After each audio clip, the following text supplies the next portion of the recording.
Qu'est-ce qui nous attend? Qu'est-ce qui attend les salariés? D'abord sur le contrôle du virus. Comment contrôler le virus en entreprise? Il y a de nouveaux dispositifs Il y a qui sont mis en place. une nouveauté importante, c'est que les entreprises vont pouvoir proposer des autotests à leurs salariés. Ça, c'est le premier point qui est évidemment très important. Alors, pas sous n'importe quelle condition, hein. On parle bien de proposer, pas d'imposer. C'est du volontariat. Voilà. Comme c'est déjà le cas à l'école.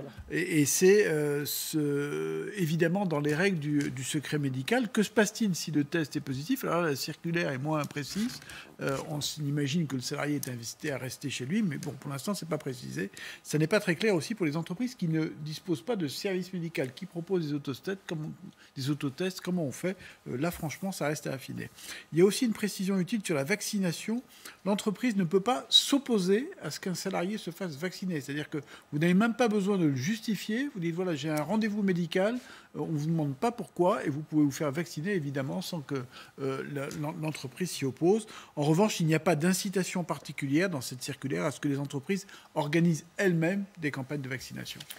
Sur le télétravail, qui concerne encore beaucoup de monde, est-ce qu'il va y avoir du changement? Alors, on aurait pu penser qu'avec le déconfinement qui est en train de démarrer, là, pour les Français, les incitations en termes de télétravail allaient s'alléger. Eh bien, pas du tout.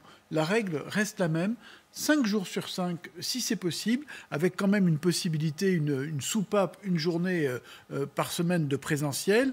Je peux vous dire que cette préconisation sur le télétravail ne va pas être forcément très bien accueillie par les chefs d'entreprise, notamment par les petites entreprises. Pourquoi?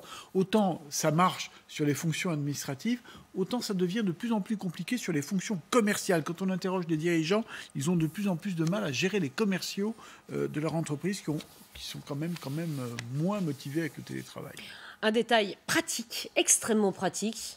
Il y a aussi une recommandation qui est très appuyée, c'est l'aération des locaux. Ah oui, ça c'est le nouveau mantra. Il faut ouvrir les fenêtres. Aérer. Voilà, aérer. Donc ouvrir les fenêtres. Toutes les études montrent en effet que la propagation du virus, elle se fait beaucoup par l'aérosol, comme on dit, donc tout ce qu'on projette. Il y a 2 préconisations très appuyées.